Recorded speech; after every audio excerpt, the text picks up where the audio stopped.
Perpetual darkness lingered at the top of the world. Thick ice, frigid air, and snow covered the lifeless mountainscape.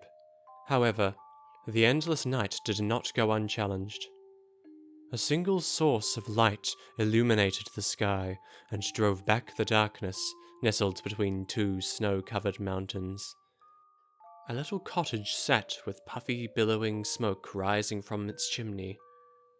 Ignoring the fact that the nearest civilization was thousands of miles away, to the casual eye, the house was simply a warm and welcoming home. Still, one might ask themselves, what an odd thing to find in such a bleak place. How could such a thing come to be? Like most things found in the North Pole, not everything is as it appears. The land was unforgiving and cruel. It could take your life within minutes. Only a select number of creatures were given permission to live in this harsh and relentless wilderness. All others who entered this domain did it of their own accord, such as the residents of this tiny little home. However, these individuals were like no other, and with a little bit of magic at their disposal, they lived happy and joyful lives. At first glance, it would appear it was nothing more than a simple, ordinary home inhabited by an elderly couple who loved each other dearly. If this were your conclusion, you would be mistaken. In reality, a magical secret existed below, for the small house was much more than meets the eye. The little house was not just a home, but the tip of a mystical workshop hidden beneath the ice. For centuries, children around the world found joy from the efforts of the hidden workshop. All year round, tiny magical hands toiled and labored to create toys and playthings for all the good children of the world. Elves, the last of the magical creatures of old, dwelt within its walls and used their mystical nature to create wondrous and joyful things for Christmas morning. 3 days after the winter solstice, the old man would put on his heavy coat and boots, take to the air, and deliver his Christmas joy to every last child. Like everything in the cosmos, there must be a balance. For every night, there must be a day. Every beginning has its end. And, with every kind child, there was a naughty little boy or girl to be found. Far below the bright lights, singing, and happy elves creating and building new and fantastic toys, there was another workshop. There, the warmth of the hearthstones could not reach. While the purpose of the upper workshop was to bring happiness, the other was dark and sterile. It too had a purpose. It was here where the masses of cheap and easy broken toys were made. There was no love put into these objects. Never would a child's eyes brighten with wonder and awe upon seeing these gifts on Christmas morning.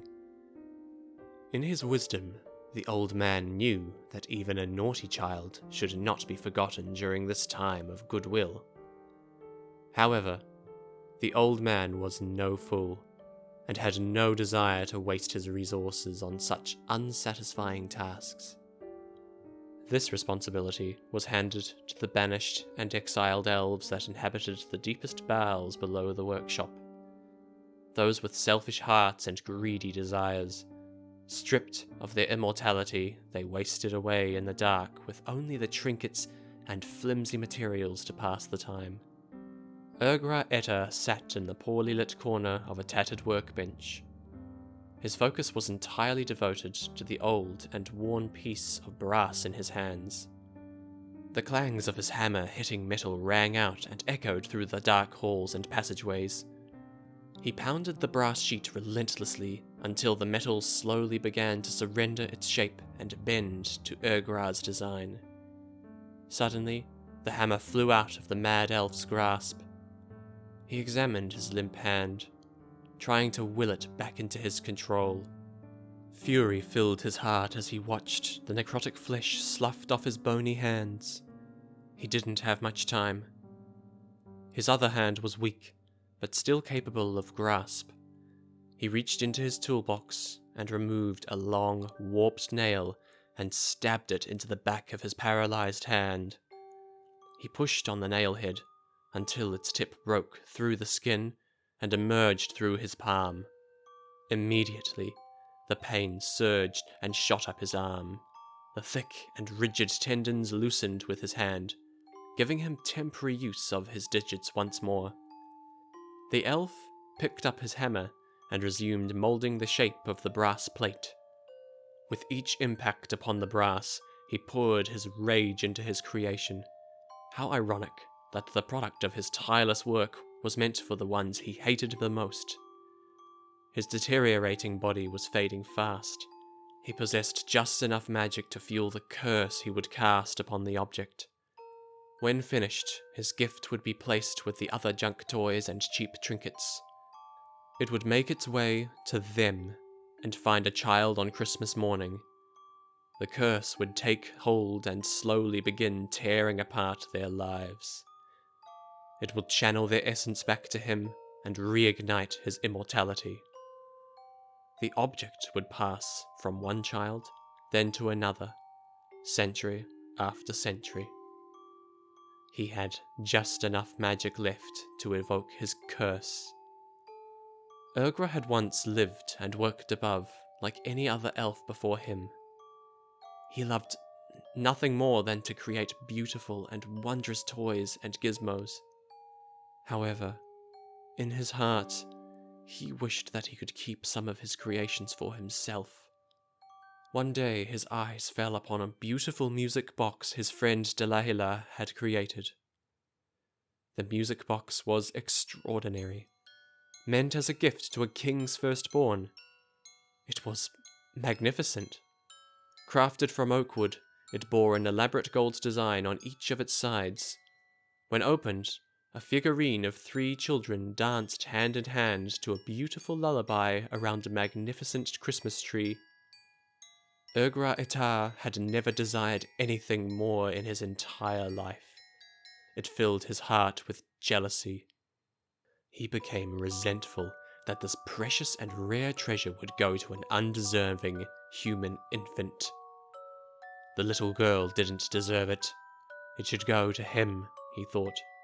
So, under the cover of darkness, Ergra slipped into the work area and took the music box. Unable to sleep, and anxious to put the finishing touches on his prized creation, Delilah decided to return to the workshop. To his surprise and shock, he caught the elf attempting to steal the special music box. Delilah was enraged, for greed and thievery amongst elves were extremely offensive and not tolerated. Ergra begged his friend not to report his transgression, but Delilah was unmoved by the pleas, and turned to tell the others of Ergra's crime. Desperate, Ergra did the only thing left for him to do. He grabbed a hammer and brought it down on his friend's head over and over again until no more life remained in the broken body. Despite his meticulous efforts to conceal his crime, he could not escape the sight and wisdom of the old man. Humiliated and dishonored, the elf was banished from the workshop, and his precious musical box was taken away from him and given to the little princess. Stripped of his immortality, Ergra Etar was cast into the cold and dark corridors of the other workshop to spend his remaining days, never to create a beautiful thing again. As the seasons passed, his hatred for all children grew and ate away at his sanity. He gritted his teeth, knowing that the children of man were given everything and he had nothing. Hunched over his work, Ergra feverishly worked to complete his masterpiece. He stared down at the anvil and hammered down on the brass. Each strike brought the face of a child into his mind. It lives in warmth. The blunt hammer formed the metal into a hollow cylinder. It stuffs its face with sweets and treats. Stumpy legs were welded into place. It gets everything it asks from Mummy and Daddy. A malformed head and crooked ears took shape. It gets everything its little heart desires. The brass surface was scrubbed of debris and grime. It gets everything it wants. Small turquoise stones were affixed to the brass body. I hate it. One glimmering red ruby stone was bound to the left side of the figurine's head. I hate it. Finally, a second red ruby was embedded into the surface on the face's other side. I hate them all. In the glow of the fire, Ergra held up the brass figurine. It was a disturbing representation of a rabbit. Its body was a lattice of crisscrossed brass strips bejeweled with a pale blue turquoise stone at each intersection. Its head was malformed and gave the impression of a dead thing instead of a pleasant rabbit full of life. He placed the atrocious thing upon an open silver locket that contained a mirror on each of the hinged inner sides. With the rabbit figurine facing one of the mirrors, he carefully opened a vial that held a clear fluid. It was lymph. The lymph from an elf was the source of magic that flowed through their bodies like that of blood from the second set of unique arteries, found within its own circulatory system and pumped by a very special second heart. Only a few tiny drops fell out of the vial. It splashed onto the figurine and mirrored locket, illuminating them with a golden glow. Ergra closed his eyes and spoke the words of wormwood in his elven tongue. The clear liquid turned black and stained the surface of both the rabbit statuette and silver locket. The glow turned a deep purple, then slowly faded. Pleased with the outcome, he gently placed a cloth over the object without making eye contact to obscure it from sight, and ever so carefully placed it in a small box decorated with holiday cheer. Finished with his work, Ergra turned to leave, pushing past the corpses of several elves hanging upside down from the support beams of the other workshop. Their lifeless bodies drained completely of every last drop of magical lymph from slit throats. Ergra's calculations had been correct. He had just enough magic to fuel the curse placed on the object. The mad elf smiled and began to laugh. For the first time in a very long time, Ergra Etar's heart filled with anticipation of the approach of Christmas morning. The little girl sat in a large pile of torn wrapping paper from the many gifts she found under the Christmas tree. On the morning of December 22nd, Gabby awoke earlier than everyone else. She went downstairs and glared at the many presents that continuously tempted her. It was as if they teased and mocked her every time she looked at the colourful and beautiful wrapping paper.